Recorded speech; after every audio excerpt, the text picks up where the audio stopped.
Oh, mukhang gutom si Baby Emma. At since sa lahat ng hosts, hindi ito ehersisyo. O kailangan natin ng tulong agad. Sino ang Gawin natin sasagot? ganito ang toss. Batter tapos creme. Masungit siya. Lablabi ba na mapasaya ang kanyang apo? Sandali lang, Emma. Parating na ang tulong. John? Paano ka makakaupo dito habang ang kapatid mong babae ay nasa panganib? Ikaw ang kanyang kapatid at sino pa kundi isang kapatid ang nakakaalam kung ano ang pinakaminamahal ng kanyang kapatid na babae? Sige na, walang dapat aksayahing minuto. Wow. Mukhang nakarating na ang tawag ni Emma para sa tulong sa restaurant. Aba, Mr. Chef, oras na para ipakita kung sino ang tunay na profesional dito. Walang makakapantay sa kakayahan ng chef sa pagluluto. Naroon ang 3 aplikante at ibig sabihin nito ay may bagong kamanghamanghang hamon. I-ready ang mga seatbelt dahil magsisimula na tayo. Ano kayang iginuguhit ni Emma doon? Donut ba? Oo, sino kaya ang tatanggi sa masarap na dessert na ito? Hindi na makapaghintay na malaman kung sino sa mga kalahok ang makakayanan ng gawain.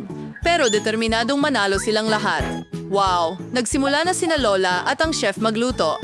Tingnan mo lang ang chef. Madali lang para sa kanya.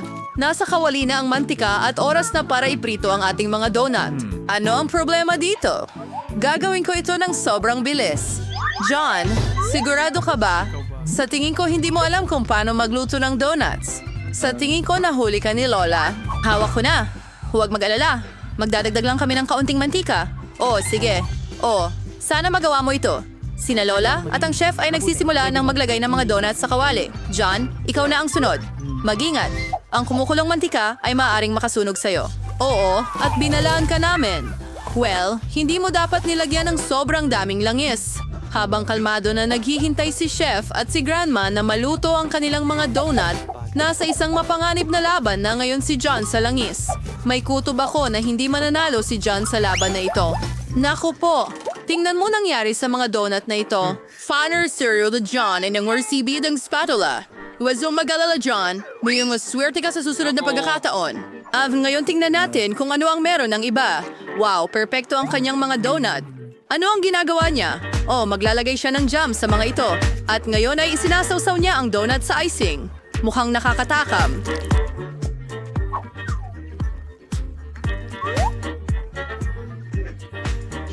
Ilagay na lamang ito sa isang plato at dekorasyonan ng sprinkles. Mahusay na trabaho. At ngayon tingnan natin kung ano ang meron kay Lola. Mukhang simple ang kanyang mga donut, pero malamang masarap din. Tingnan mo lang sila. Mukhang may naisip si John. Gagamit ba siya ng keso? Tingnan natin. Mukhang maganda na talaga itong keso. At ano ang gagawin niya dito? Siyempre, mga hulma ng donut. Napakahusay. Hey, pero para saan mo kailangan yan? Mukhang nagdesisyon si John na event ang stress niya sa pack ng Cheetos. Naintindihan ba ng kahit sino kung ano ang balak niya? Nakuha na. Ito ay pagbalot. Ngayon ay malinaw na ang lahat. Ang natitira na lang ay kunin ang magandang cheese donut na ito at igulong ito ng maigi sa mga mumo ng tinapay. Oo, sa tingin ko palaging maaalala ni John ang kanyang laban sa kumukulong mantika. Mabuti na lang at may foil. Balutin lang ang donut natin sa isang piraso ng foil at iprito ito sa kawali. Hindi kailangan ng anumang mantika. Magandang ideya, John. Oo. Totoo na mas mabuti na huwag itong hawakan ng mga kamay mo. Parang ang sarap tingnan. Well, oras na para tikman. Simulan natin sa donuts ni Steph. Gustong-gusto ito ni Emma. Ngayon ay turn na ng Lola. Malamang niluto na ng Lola ang mga donut na ito para sa kanyang apong babae ng higit sa 1 beses. Pero base sa mukha ni Emma, hindi siya gaanong impressed. At sa wakas, isang donut mula sa kanyang kapatid. Well, John, sana ay swertihin ka ngayon. Tingnan mo kung paano humahaba ang keso na ito. Siguradong gusto ito ni Emma. At ang nanalo ay si Chef. Maligayang bati. Ang pangalawang round ay nasa unahan. No kaya ang lulutuin ng ating mga kalahok sa pagkakataong ito? Wow, isang sandwich ito? Sino kaya ang mas may pagkakataong manalo ngayon? Chef? Lola? Or baka si John pa nga? John, ano ang ginagawa mo? Ang gawain ay gumawa ng sandwich. Hindi kainin ang pagkain. Iniisip ko na gustong gumawa ni John ng matamis na sandwich. Iniisip ko kung ano ang gagamitin niya para dito. Mari! Magdagdag ng kaunting marshmallow, tsokolate. Oh, At 3 magkakaibang syrup. wow, ang sandwich ni John ay talagang matamis na bomba. Ano ang gagawin ni Lola? Ang gusto ang ham sandwich.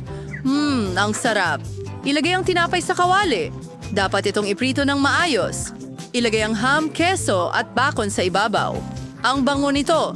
May isip lang natin kung gaano kasarap. Pero mukhang hindi masaya ang chef tungkol dito. Tingnan natin kung ano ang maiisip niya. Magsisimula tayo sa tinapay. Pagkatapos, kumuha tayo ng sariwang dahon ng litsugas at kamatis. Maingat natin itong ilalagay sa tinapay. Wow! Mga suso ang mga iyon.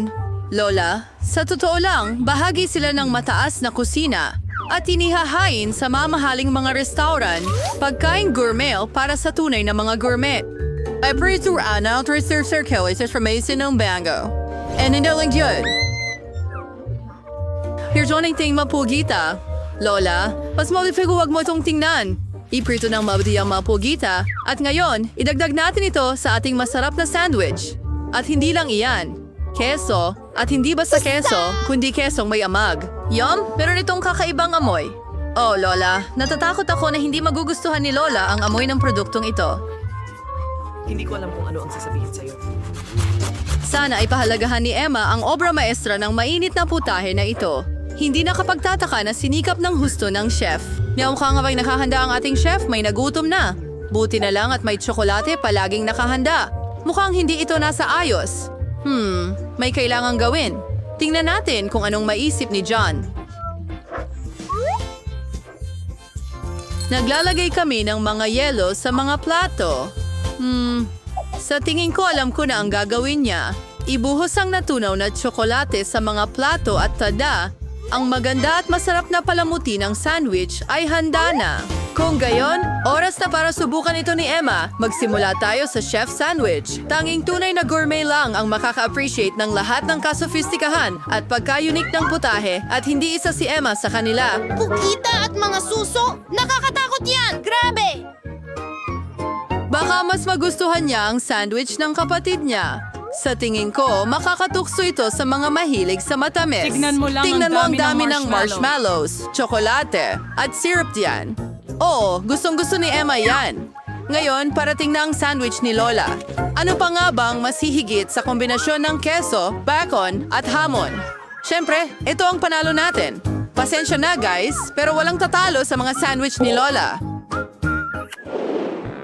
Hinidakira sa rin ako kung ano ang lulutuin ng mga kalahok sa round na ito. At ito ay pritong itlog. Napakasimpleng ulam, pero napakaraming paraan ng pagluluto. Itlog ni Lola. Naglalagay ng kaunting langis. Pwede bang makahingi rin ako ng kaunting langis? Siyempre, sa'yo na. Naku, mukhang may hindi marunong gumamit ng bote ng langis. Hindi, John, ikaw ay... matatapon mo lahat at sana'y nagtanong ka na lang. Habang gumagawa ng problema si John para sa sarili, nagsisimula ng magprito ng itlog si Lola. Magaling. Dapat din magmadali si John. Wala namang komplikado dito. Kailangan mong maingat na basagin ang mga itlog. At si Lola ay inilalagay na ang kanyang scrambled eggs sa plato. Ngayon, since we're another chef, inisig kakaibay. Ang mahagar ay wala sanang kuhol sa pagkakataong ito. Mga peach? Sigurado ka ba, chef? Sige, titingnan na lang namin kung ano ang gagawin mo. Alright. And there Sa is the mountain, sawit yung ito. Ang lihim na sangkap ay kamangha-mangha. Aking restaurant ay mayroong resiping ito at ginagawa na namin ito sa loob ng 1,000 taon. Parang walang sense, pero napaka-interesante. At ikaw, John, may nag-order ba ng fire show? Mukhang hindi maganda, pero mukhang kailangan mo pa ring ihain ito. Handa na ang lahat ng putahe at good luck. Simulan natin sa mga itlog ni Lola. Luma pero mahusay na klasiko. Walang kakaiba pero wala ring labis. Ano ito? Seryoso? Hindi pa nga. Kailangan mo yon? Well, John, maganda ang pagsubok mo. At kumusta naman ang putahe ng chef? Napakaganda nito na si Emma ay na-in love dito. Bravo, Chef Vice. Sylvia Sazar Sauce. Sa Chef... Maaring ang chef ang manalo, pero kaya ba niyang gawin ang salad na ito? Para sa chef at si Lola, madali lang ito. Pero paano si John? Nako, hindi niya alam kung paano maghiwa ng gulay. Medyo nakakahiya. Tingnan mo at matuto, John. Ipapakita sa iyo ni Lola ang isang masterclass. Ganito ang tamang paghiwa ng mga kamatis. Ilagay ito sa isang dahon ng letsugas at maghiwa ng ilang dibdib ng manok. Ang bango. Roast yung mang o siungga dahon ng litsugas. At sanda na ang ating salad. Puff! Hindi yun ikinatuwa ng chef. Gagawa siya ng kakaibang bagay. Hulaan mo, muli, may mga dahon, mantika, at haluin natin ito. Oo, medyo nalilito sina Lola at John. Tignan natin kung ano ang susunod na mangyayari. Ilagay niya ang lahat ng halong iyon sa kawali at kumuha siya ng hiringgilya. Hindi talaga tumitigil ang chef sa pagkamangha sa amin. Saan kaya niya nakuha yon? Wow, ang ganda niyan. Anong galing na chef? Talagang kamangha-mangha ito. Kumuha tayo ng dahon ng litsugas, punitin ang mga ito at ilang kamatis. Ano ito? Anong orihinal na paraan ng paghiwa? Mukhang tapos na si chef, pero kumusta naman ang iba? Si Lola, syempre, wala siyang ganoon na orihinal na paraan ng paghiwa, pero masarap pa rin. Oo, at John, nagpuputol ka pa ng mga gulay? Kailangan mong bumilis. Oo, Lola, nag-order ka ba ng maskara ng pipino? Ipakita mo sa akin ang nangyari, John. Malayo ito sa niluto ng chef. Mukhang hindi nagising si John dahil doon. Pambura? Gagawa ka ba ng salad mula sa pambura? May mukhang yan na nga ang gagawin niya. Hindi lamang mula sa chewing gum, marmalade at marshmallow. Sa tingin mo ba ay maa-appreciate ni Emma ang salad na ito? Gayunpaman, malalaman natin ngayon. Dapat magsimula ako sa isang ito. Oh, ang weird naman. Ngayon, ang salad ni Lola ay mukhang napaka-appetizing. Ano sa tingin mo, Emma? Hindi masama, ha? Wow! Mukhang ang salad ni John ay talagang pag-ibig sa unang tingin. Sarap. At mayroon tayong panalo. John, nagawa mo ito.